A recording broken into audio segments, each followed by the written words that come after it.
If you record outside with an action cam or many other cameras with their built-in microphones, you'll know that little hole acts like blowing over the top of a Coke bottle.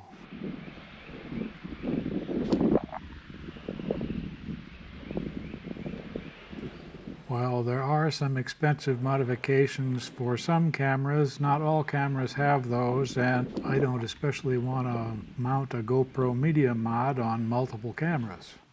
An inexpensive option is to cover the microphone holes with some foam covers. I used foam earbud covers because I had them and they were a pretty decent shape, but I needed to use one inside the other to make it more effective.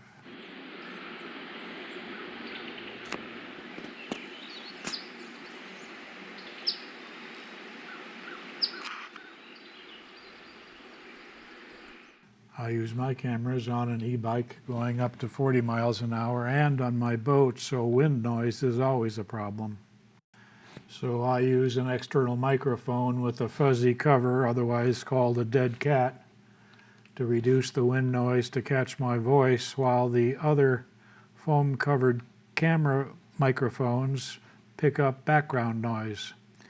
Of course, on a GoPro, I have to use the external microphone adapter, which I also use to supply power to the camera because my rides tend to be 2 or 3 hours long. In my case, I put a left-right splitter adapter and run 2 microphones off of my main camera, with one for my voice and one for background noise. And then I have 2 other cameras running at the same time that pick up background noise from other places on the bike. This is just a small foam earbud cover available from Amazon, but they're not very thick, so I had to put one inside the other to make it more effective. This is much harder looking at a camera screen than at the actual thing. But we want the hole of the second one lined up with the hole of the first one. After all that fiddling, here's a foam cover for a small lavalier microphone. If you cut the top of it off, the thickness is pretty good and it ought to work just fine. Whichever you use, we have to glue it. We don't want to use something like super glue that's too permanent and difficult to get off. You could use contact cement. I used permanent glue stick because it's pretty sticky and it dries pretty quick. I cut down a cooking skewer to be flat.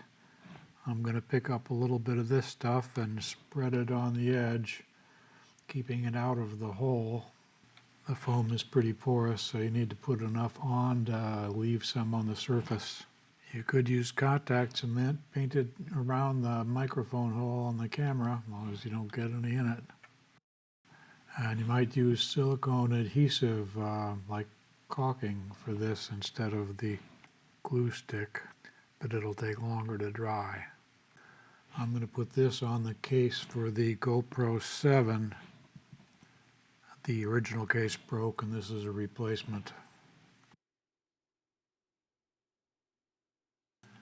Well, it's an easy fix for an annoying problem, and considering it only costs about $5 for a pack of lavalier microphone covers, it's kind of a no-brainer, isn't it?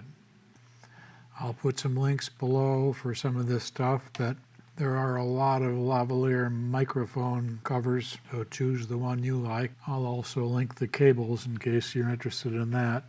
They allow the left and right channel to be adjusted independently of each other as long as you separate them out in your editing program.